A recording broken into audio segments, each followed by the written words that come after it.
এক্ষুনি শুনবেন বাংলায় স্থানীয় সংবাদ। আসসালামু আলাইকুম। বাংলাদেশ বেতার, রাজশাহী। স্থানীয় সংবাদ পড়ছি মোহাম্মদ শহীদুল হক সোহেল। অন্তর্বর্তী সরকারের প্রধান উপদেষ্টা নোবেল বিজয়ী অর্থনীতিবিদ ড মোহাম্মদ ইউনূস বলেছেন, তার সরকার উত্তরাধিকার সূত্রে একটি ভঙ্গুর অর্থনীতি পেয়েছে। তিনি বলেন, গুরুত্বপূর্ণ সংস্কারের মাধ্যমে শীঘ্রই পরিস্থিতির উন্নতি করা হবে। ইন্টারন্যাশনাল চেম্বার অব কমার্স বাংলাদেশের সভাপতি মাহবুব রহমানের নেতৃত্বে একটি ব্যবসায়ী প্রতিনিধি দল গতকাল রাষ্ট্রীয় অতিথি ভবন যমুনায় প্রধান উপদেষ্টার সাথে সাক্ষাৎ করতে এলে তিনি এসব কথা বলেন।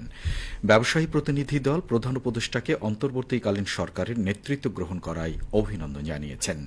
এ সময় প্রধান উপদেষ্টা বলেন, যদি বাংলাদেশ একটি জাতি হিসাবে সম্মিলিতভাবে এই বিশৃঙ্খলা কাটিয়ে উঠতে পারে তাহলে বিশ্বের দৃষ্টি বাংলাদেশের দিকে থাকবে। আন্তর্জাতিক সম্প্রদায় অনুপ্রেরণা নিতে চাইবে এবং বাংলাদেশের সাথে আরও বেশি ব্যবসা করতে চাইবে। শান্তিতে নোবেল বিজয়ী অর্থনীতিবিদকে আইসিসিবি নেতৃবৃন্দ দ্রুততার সঙ্গে প্রয়োজনীয় সংস্কার এবং অর্থনীতিতে স্থিতিশীলতা ফিরিয়ে আনার আহ্বান জানান। ছাত্রদের নেতৃত্বে জুলাই ও আগস্ট মাসে স্বৈরাচার বিরোধী বিপ্লবে অংশগ্রহণকারী নিহত ও আহত পরিবারের সদস্যদের দেখভালের জন্য সরকার একটি ফাউন্ডেশন গঠনের সিদ্ধান্ত নিয়েছে। অন্তর্বর্তী সরকারের প্রধান উপদেষ্টা অধ্যাপক ড মোহাম্মদ ইউনূসের নেতৃত্বে ফাউন্ডেশনটি গঠিত হবে এবং সেখানে সরকারের কয়েকজন উপদেষ্টা, ছাত্র প্রতিনিধি এবং নিহত ও আহতদের পরিবারের সদস্যরা থাকবেন। ড মোহাম্মদ ইউনূস ফাউন্ডেশনের প্রধান হিসেবে দায়িত্ব পালন করবেন। অন্তর্বর্তী সরকারের প্রধান উপদেষ্টা ড মোহাম্মদ ইউনূস বলেন, স্বৈর শাসনের বিরুদ্ধে আন্দোলনে অংশগ্রহণকারী ছাত্র জনতা যারা তাদের জীবন উৎসর্গ করেছেন এবং গুরুতর আহত হয়েছেন, তাদের আত্মত্যাগকে কখনো ভুলতে পারা যাবে না। সরকার প্রধান বলেন, তাদের পাশে দাঁড়ানো কর্তব্য এবং জাতীয় দায়িত্ব।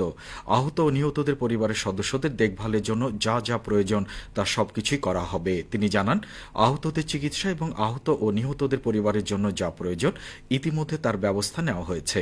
তাদের দেখভালের জন্য একটি সুনির্দিষ্ট সরকারি বিভাগ এবং কর্মকর্তাদের দায়িত্ব দেওয়া হবে বলে তিনি উল্লেখ করেন।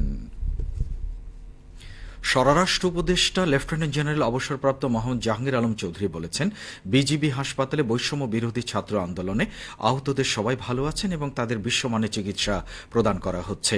তিনি আজ সকালে রাজধানীর পিলখানা বর্ডার গার্ড হাসপাতালে আহত বিজিবি সদস্য ও শিক্ষার্থীদের খোঁজখবর নিয়ে সাংবাদিকদের একথা বলেন। স্বরাষ্ট্র উপদেষ্টা আহতদের চিকিৎসা নিশ্চিতে সরকারের পাশাপাশি সবাইকে নিজ নিজ জায়গা থেকে পাশে থাকার আহ্বান জানান। তিনি বলেন, বৈষম্য বিরোধী ছাত্র আন্দোলনের সহিংসতায় বিজিবি হাসপাতালে ভর্তি আছেন ৪১ জন। এদের মধ্যে ১৯ জন বিজিবি সদস্য এবং বাকি ২২ জন শিক্ষার্থী ও সাধারণ মানুষ। বাংলাদেশে নিযুক্ত চীনের রাষ্ট্রদূত ইয়াং ওয়েন বলেছেন, বাংলাদেশে চীনের অর্থায়নে বাস্তবায়নকারী প্রকল্পগুলো পরিকল্পনা অনুযায়ী চলমান থাকবে। গতকাল সচিবালয়ে অর্থ ও পরিকল্পনা উপদেষ্টা সালেউদ্দিন আহমেদের সঙ্গে বৈঠক শেষে তিনি একথা বলেন। ইয়াং ওয়েন বলেন, আলোচনা ফলপ্রসূ হয়েছে। অন্তর্বর্তীকালীন সরকারের সঙ্গে চীনের সম্পর্ক অব্যাহত থাকবে। চীন ও অন্তর্বর্তীকালীন সরকার একসাথে কাজ করবে। চীন তাদের প্রকল্পগুলো চালিয়ে যাবে। নতুন সহযোগিতার সম্ভাবনা নিয়েও আলোচনা হয়েছে।